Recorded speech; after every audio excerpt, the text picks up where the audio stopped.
अस्सलाम वालेकुम। मेरा नाम डॉक्टर जुनैद शहज़ाद है और मेरा ताल्लुक़ नाक कान गले के शोबे से है। आज जिस टॉपिक पर मैं बात करने जा रहा हूँ वो ऐसा टॉपिक है जिससे आजकल बहुत सारे लोग मुतासर होते हैं और उसकी सही तरह से तशख़ीस नहीं हो पाती या लोगों को उससे बचने का इल्म नहीं होता, और वो है साइबर सिकनेस। साइबर सिकनेस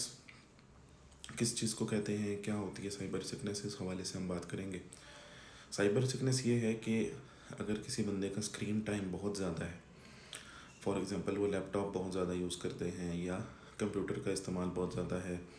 या मोबाइल पर कोई काम ज़्यादा करते हैं, जैसे प्रोग्रामर हैं या फिर सॉफ्टवेयर इंजीनियर हैं या फिर कॉल सेंटर में काम करते हैं या कोई और किसी किस्म का काम ऐसा है जिसमें स्क्रीन टाइम उनको बहुत ज़्यादा देना पड़ता है और बहुत ज़्यादा काम करना पड़ता है, या गेमिंग से उनका ताल्लुक़ है, गेम्स ज़्यादा खेलते हैं, तो इस सूरत में साइबर सिकनेस वगैरह हो सकती है। साइबर सिकनेस में क्या होता है कि स्क्रीन टाइम अगर बहुत ज़्यादा इस्तेमाल किया जाए तो उस सूरत में इंसान को चक्कर आ सकते हैं, दिल ख़राब होना, सर भारी भारी होना, आंखों पर बोझ होना, गर्दन में दर्द होना, ये सारी साइबर सिकनेस की अलामात होती हैं। तो इससे कैसे बचा जा सकता है और इसका इलाज क्या है, इस हवाले से मैं बात करूँगा। साइबर सिकनेस के और भी बहुत सारे नाम हैं, जैसे इसको कंप्यूटर सिकनेस भी कहा जाता है, स्क्रीन सिकनेस भी कहा जाता है, और चक्कर आने को हम स्क्रीन वर्टाइगो वगैरह भी कहते हैं। ये चक्कर आते क्यों हैं, ये इस वजह से आते हैं कि अगर आपके दिमाग की कोऑर्डिनेशन जो है वो स्क्रीन के साथ सही तरह से नहीं चल रही और आपका जो बैलेंस सिस्टम है जो दिमाग के अंदर या कानों के अंदर जो मौजूद होता है वो उस स्क्रीन के साथ कोऑर्डिनेट नहीं कर पा रहा, तो उस सूरत में आपको चक्कर आ सकते हैं। या फिर स्क्रीन टाइम बहुत ज़्यादा इस्तेमाल करने की वजह से अगर आपकी गर्दन में दर्द हो रहा है और नेक मसल्स के ऊपर बहुत ज़्यादा स्ट्रेस आना शुरू हो गया है, तो इस सूरत में भी चक्करों का मसला हो सकता है। तो पेशेंट्स हमारे पास चक्कर के साथ बाज़-औक़ात प्रेज़ेंट करते हैं, बाज़-औक़ात वो कहते हैं कि हमें चक्कर बहुत ज़्यादा आ रहे हैं, चीज़ें घूमती हुई लगती हैं, आंखों के सामने अंधेरा आता है, सर में दर्द रहता है, गर्दन में दर्द होता है और बाज़-औक़ात दिल भी ख़राब होता है और उल्टी भी आ जाती है। तो फिर हम उनसे जब तशख़ीस के लिए कुछ सवालात वगैरह पूछते हैं तो बाज़-औक़ात पता चलता है कि पेशेंट का स्क्रीन टाइम जो है ज़्यादा है या उनका काम करने की नौइयत ऐसी है कि उनको कंप्यूटर बहुत ज़्यादा इस्तेमाल करना पड़ता है। तो इसमें एक सबसे आसान तरीका ये है कि साइबर सिकनेस से बचा कैसा जा सकता है कि अगर बिलफ़र्ज़ आपका टाइम बहुत ज़्यादा है, फॉर एग्ज़ाम्पल 8-8 घंटे जो है आप कंटिन्यूअसली कंप्यूटर पर काम कर रहे हैं या कोई गेम्स खेल रहे हैं या कोई भी प्रेजेंटेशंस वगैरह बना रहे हैं, प्रेजेंटेशंस प्रेजेंट कर रहे हैं, तो उस सूरत में आप जो है इसमें बीच में थोड़ा सा गैप ज़रूर दें। अगर आप 20 मिनट्स के बाद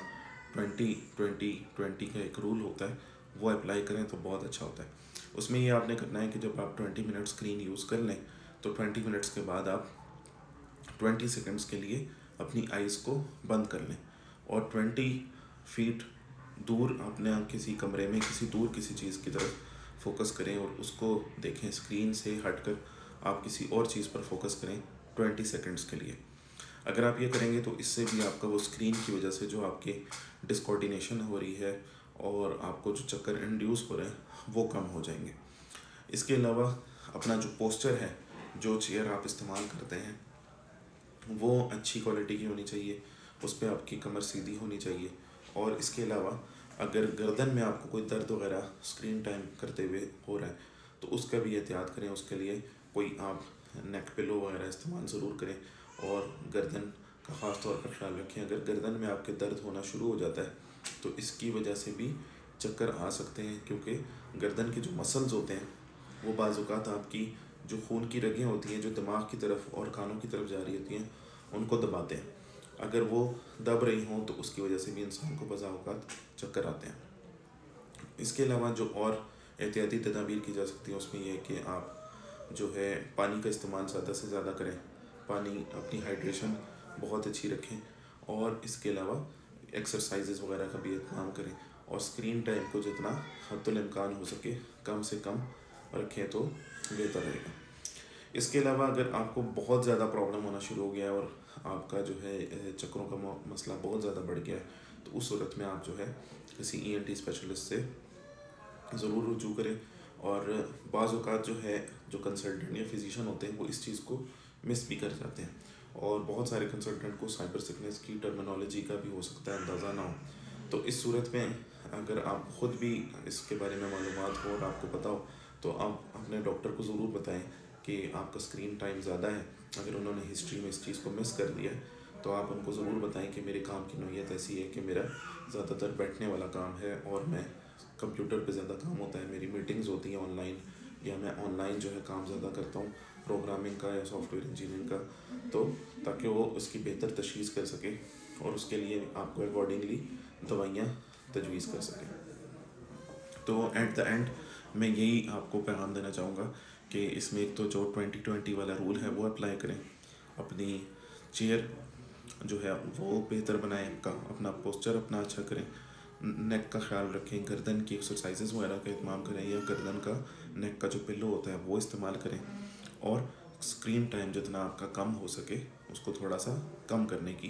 कोशिश करें। तो इन चीज़ों से आपका ये साइबर सिकनेस का मसला काफ़ी हद तक बेहतर हो सकता है। Thank you.